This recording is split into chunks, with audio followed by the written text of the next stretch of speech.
BBAలో university second rank, third rank సాధించడం Sun International విద్యార్థులకే సాధ్యం. నమస్తే, తెలుగు న్యూస్కి స్వాగతం. నేను గోపికృష్ణ. మనతో కిరణ్ కలపాల, తెలుగుదేశం పార్టీ వాణిజ్య విభాగం ఉపాధ్యక్షులు ఉన్నారు. నమస్కారం కిరణ్ గారు. నమస్తే కిరణ్ గారు, 2-3 రోజుల నుంచి జరుగుతున్న చర్చ ఒకటే, దాదాపు ఈరోజు కూడా అదే చర్చ జరుగుతుంది. ముగింపు ఎప్పటికి అవుతుందో తెలియదు. అవును, అంటే యాక్చువల్గా అది అందులో ముగింపు రావాల్సినటువంటి అంశమే, కానీ లేట్ అవుతుంది. ఎందుకో లేట్ అయ్యే కొద్దీ ఆ బిడ్డ పెద్ద అయిన తర్వాత మానసిక క్షోభని అనుభవించాల్సి వస్తుంది.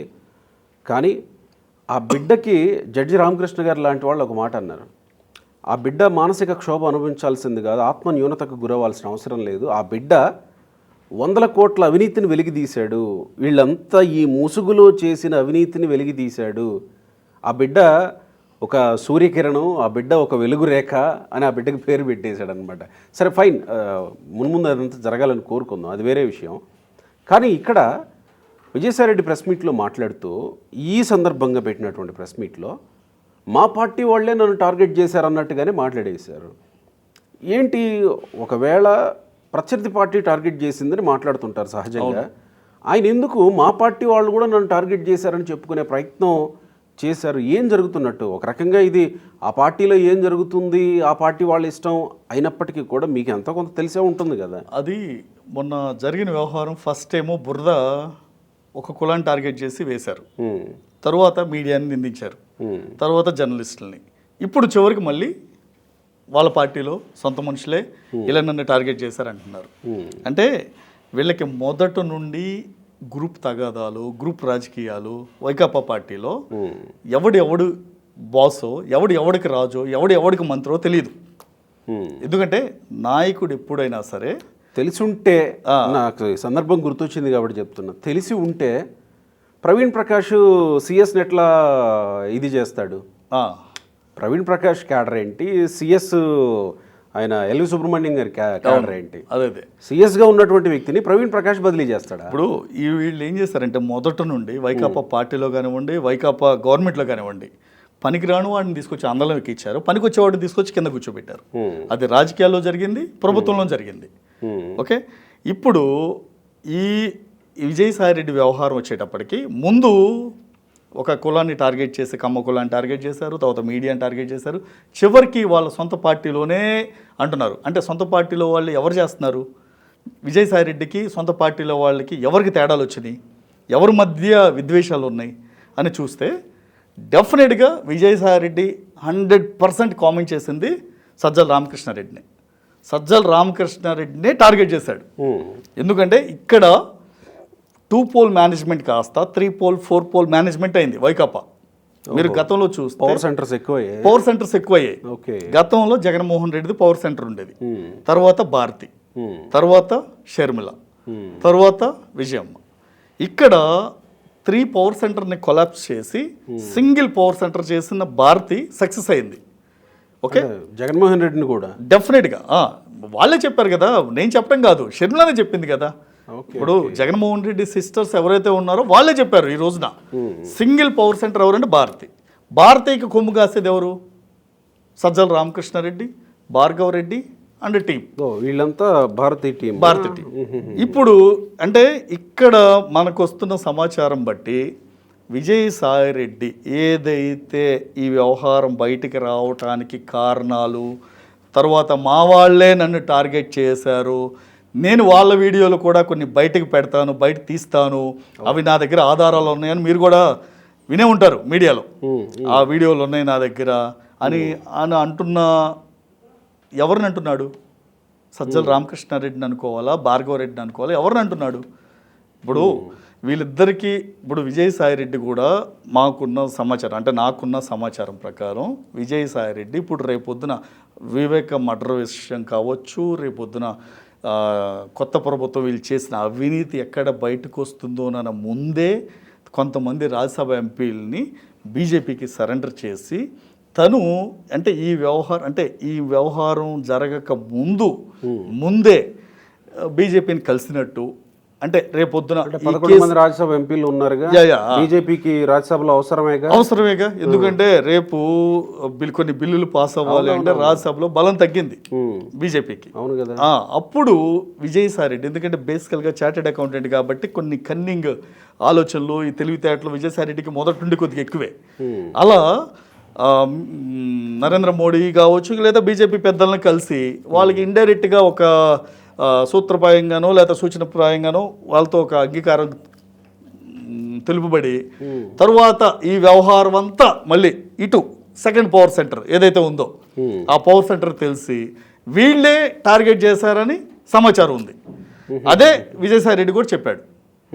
అంటే ఇక్కడ జరిగింది మీరు చూడండి, ఇక్కడ ఒక విషయం క్షుణ్ణంగా చూస్తే తప్పు చేసేది వాళ్ళే.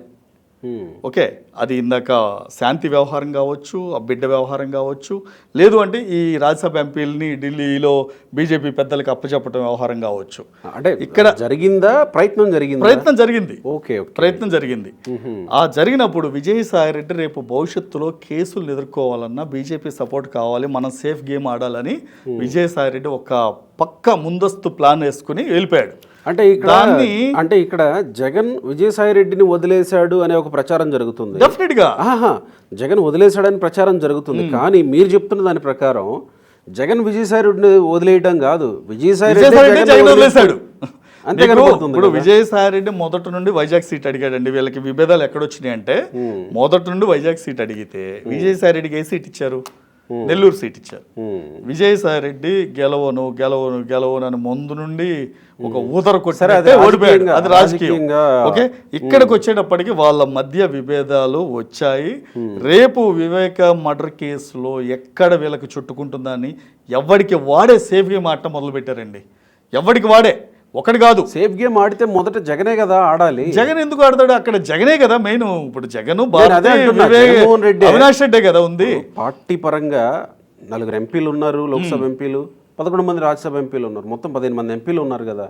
ఒకవేళ ఆడితే అధినేతగా జగన్కే ఎక్కువ హక్కు ఉంటుంది కదా. అవును, అక్కడ అదే కదా. అక్కడ జగన్ని డమ్మీ చేసి విజయసాయి రెడ్డి ఆ 11 మంది నా కంట్రోల్లో ఉన్నారు, 11 మంది నేను చెప్పినట్టు చేస్తారు, 11 మంది మన చెప్పు చేతల్లో ఉంటారనే కదా అక్కడికి వెళ్ళి తనొక పవర్ సెంటర్ ఢిల్లీలో పెట్టుకుంది.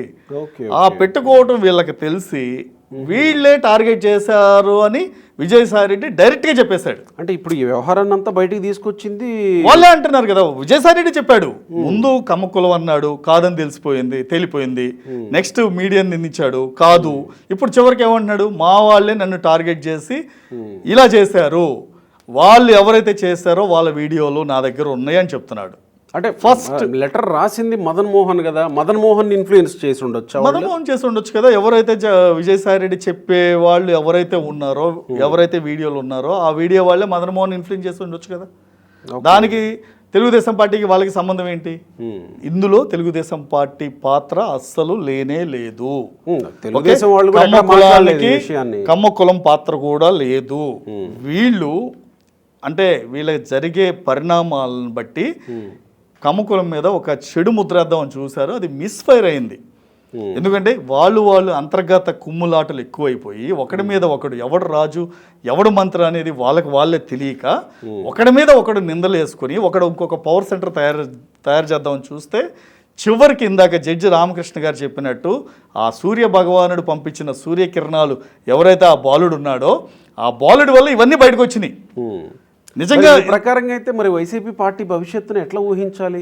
ఇంకా వైకాపా పార్టీకి భవిష్యత్తు ఉందని మీరు అనుకుంటున్నారు? ఇంకా 40% ఓట్లు వచ్చాయి, కళ్ళు మూసి తెలిస్తే ఉన్నాయి కదా, 5 సంవత్సరాలు అయిపోతాయని జగన్మోహన్ రెడ్డి అంటున్నారు. రేపు ఒక వెహికల్కి ఇంకా అంటే ఒక వెహికల్ కాల పరిమితి 15 సంవత్సరాలు. అవును, 6 సంవత్సరాలు వాడిన తర్వాత దానికి ఇంకా 8 సంవత్సరాలు దానికి కాల పరిమితి ఉంటుంది, ఎక్స్పైరీ ఉంటుంది.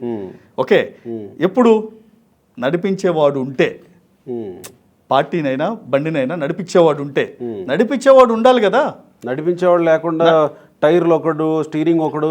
ఇప్పుడు అదే కదా అయింది. ఇప్పుడు చెరోదారి విజయసాయి రెడ్డి ఢిల్లీ, సజ్జల రామకృష్ణారెడ్డి ఇంకొక వైపు, వీళ్ళందరూ తలా దిక్కు అయితే జగన్మోహన్ రెడ్డి బెంగళూరు, భారతిరెడ్డి ఇడుపులపాయో లేకపోతే బెంగళూరు లేకపోతే ఇంకో ప్యాలెస్లు ఉన్నాయి కదా లండన్లో. మరి వీళ్ళందరూ రేపు పొద్దున మీరు అన్నట్టు భవిష్యత్తు మీరు ఏ విధంగా ఊహిస్తున్నారు? ఇంకా భవిష్యత్తు ఉందనుకుంటున్నారు వైకాపాకి? ఇంకా ప్రజలు ఈ రకమైన తీర్పు ఇచ్చిన తర్వాత 11 సీట్లకే పరిమితం చేసిన తర్వాత ఇంకా భవిష్యత్తు ఉందా వాళ్ళకి? ప్రజలకి ఏ విధంగా వెళ్ళి వాళ్ళు చెప్తారు? ఇప్పుడు గత నెల రోజుల తెలుగుదేశం పార్టీ కూటమి ప్రభుత్వంలో ఇన్ని విజయాలు చూశారు మీరు. ఇంకా రాబోయే కాలంలో 5 సంవత్సరాలు అంటే 60 నెలల కాలంలో ఇంకా 59 నెలలు ఇంకా అధికారం ఉంది ప్రభుత్వానికి, కొత్త ప్రభుత్వానికి. ఇంకెన్ని అద్భుతాలు చేయబోతుంది? ప్రజలు ఇంకా ఏ విధంగా బ్రహ్మరథం పడతారు మీరు ఆలోచించండి.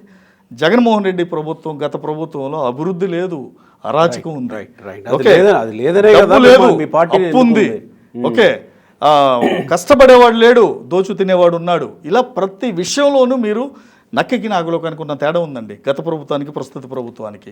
ఇంకా భవిష్యత్తు ఉంది అంటే నేను కాదు కదా, రాష్ట్ర ప్రజలు కూడా నమ్మే పరిస్థితి లేదు. సో కుంపట్లో కుమ్ములాటలతోటి ఆల్రెడీ స్టార్ట్ అయినాయి. రేపొద్దున ఇంకొక పవర్ సెంటర్ వస్తుంది, పెద్దిరెడ్డి ఇంకో పవర్ సెంటర్ తయారు చేస్తాడు. ఆల్రెడీ విజయసాయిరెడ్డి చేస్తున్నాడు. విజయసాయిరెడ్డి ఎమ్మెల్యేలతో చేసి పెద్దిరెడ్డి ఎంపీ, సారీ విజయసాయిరెడ్డి ఎమ్మెల్యేలు ఎంతమంది? 11 మంది. ఆ 11 మందిలో ఎంతమంది ఉంటారో ఎంతమంది ఓడతారో కూడా తెలియదు. ఎందుకంటే గతంలో చూసారు మీరు, నియోజకవర్గ అని మళ్ళీ పార్టీ మారేవాళ్ళు కూడా ఉండొచ్చు. ఒకవేళ మీరు అన్నట్టు పెద్దిరెడ్డి పవర్ సెంటర్ కావాలనుకుంటే వైఎస్ఆర్ ఎల్పీని విలీనం చేయాలి ఏదో ఒక పార్టీలో. డెఫినెట్ గా అంతేనా? అంతే. రేపొద్దున అసలు ప్రతిపక్ష హోదానే లేదు జగన్మోహన్ రెడ్డికి, ఒక సాధారణ ఎమ్మెల్యే మాత్రమే. ఇంకా జగన్మోహన్ రెడ్డికి రాజకీయ విలువలు తెలిస్తే, రాజకీయంగా భవిష్యత్తు ఉంది అని అనుకుంటే, ప్రతిపక్ష హోదా కూడా లేని ఒక సాధారణ ఎమ్మెల్యేకి గత ప్రభుత్వం అంటే గతంలో ఏదైతే అనుభవిస్తున్నాడో ప్రోటోకాల్ కానివ్వండి, వెహికల్స్ కానివ్వండి, అవన్నీ వదిలేయాల్సిన బాధ్యత జగన్మోహన్ రెడ్డిది. ఎందుకంటే నువ్వు నాయకుడు ఒప్పుకోలేదుగా, ఇస్తామని చెప్పలేదండి, ఇస్తామని చెప్పలేదు. గత ప్రమాణ స్వీకారానికి వచ్చినప్పుడు జగన్మోహన్ రెడ్డి వెహికల్ ని లోపలికి ఎలా చేయమని చెప్పారు, రిక్వెస్ట్ పెడితే. ప్లస్ తరువాత లోపలికి వచ్చిన తర్వాత ప్రమాణ స్వీకారం అందరికన్నా లాస్ట్ లో ఒక సాధారణ ఎమ్మెల్యేకి ఇస్తే కాదు అని వాళ్ళు ముందుకొచ్చి అడుక్కుంటే, వేడుకుంటే మంత్రుల తర్వాత అవకాశం ఇచ్చారు. దాన్ని మళ్ళీ వాళ్ళ పేటీఎం బ్యాచ్ ఏ విధంగా తెలుగుదేశం పార్టీ మీద దుమ్మెత్తిపోసిందో తెలిసిందే. రైట్. ఇప్పుడు మనం మాట్లాడిందంతా మీరు సమాచారంతో చెప్తున్నారా లేకపోతే జరిగేదేనండి, ఊహించి కాదు, జరిగేదే, జరుగుతున్న పరిస్థితులు, జరుగుతున్న పరిణామాలే అవి. ఎక్కడ మనం ఇప్పుడు జరిగేవి అవన్నీ. ఆల్రెడీ బ్లాస్ట్ అయింది. షర్మిల ఒక పవర్ సెంటర్, విజయమ్మ ఇటుండాలో తెలియక ఆవిడ ఒక పవర్ సెంటర్, పెద్దిరెడ్డి ఒక పవర్ సెంటర్, విజయసాయిరెడ్డి ఒక పవర్ సెంటర్, రేపొద్దున సజ్జల రామకృష్ణారెడ్డి వచ్చినా ఒక పవర్ సెంటర్, ఆశ్చర్యపడే అవసరం. ప్రత్యక్ష ఎన్నికల్లో ఇంకా మీకు వైకాపాకి భవిష్యత్ అనేది లేనే లేదు. రాబోయే 10 ఏళ్ళు అంటే 5 ఏళ్ళు 2029 తర్వాత 10 ఏళ్ళ నుండి 15 ఏళ్ళు కూటమి ప్రభుత్వందే ఉంటుంది. భవిష్యత్తు ఉండకూడదు ప్రత్యర్థి పార్టీకి అనుకోవడంలో తప్పు లేదు. కానీ వాళ్ళు వీటన్నింటినీ ఏకం చేసుకుని మళ్ళీ కలిసి వస్తారా? నిన్న పేరు నాని అన్నట్టు అసెంబ్లీకి రారు అని ప్రచారం చేస్తున్నారు. వస్తాడు రేపు, ఏదో రానివ్వండి. ఇప్పుడు బెంగళూరు ప్యాలెస్లో రెస్ట్ తీసుకుంటున్నాడు కదా, ఎప్పుడు వేయలేని డ్రెస్సులు, ఇప్పుడు భూటాన్ డ్రెస్సులు, నేపాల్ డ్రెస్సులు వేసి జగన్మోహన్ రెడ్డి ఫొటోస్ బయటకు వస్తున్నాయి కదా, అనుభవించనివ్వండి. 5 ఏళ్ళు అవన్నీ వాస్తవమే. మరి మార్ఫింగ్ చేయాల్సిన అవసరం ఎవరికి ఉంది చెప్పండి? పేటీఎం బ్యాచ్ ఎవరికి ఉంది? మీకుందా? మాకుందా? తెలుగుదేశం పార్టీకి ఉందా? పేటీఎం బ్యాచ్ ఎవరికి ఉంది? మార్ఫింగ్ చేయాల్సిన అవసరాలు అంటే గతంలోనూ గోరంట్ల మాధవ్ మార్ఫింగ్ వీడియోలు ఎవరు చేయలేదు, అవి రియల్ వీడియోసే. విజయసాయిరెడ్డితో ఎవరు మాట్లాడించలేదు, తను మాట్లాడింది కూడా రియల్ వీడియోనే. శాంతికి పుట్టిన బిడ్డ కూడా రియల్ బిడ్డే, అది మార్ఫింగ్ బిడ్డ కాదు, లేదంటే బాహుబలి బిడ్డ అంతకన్నా కాదు. ఇవన్నీ నిజాలే. ప్రజలందరూ ఇవన్నీ చూస్తున్నారు. రైట్ కిరణ్ గారు, థ్యాంక్ యూ.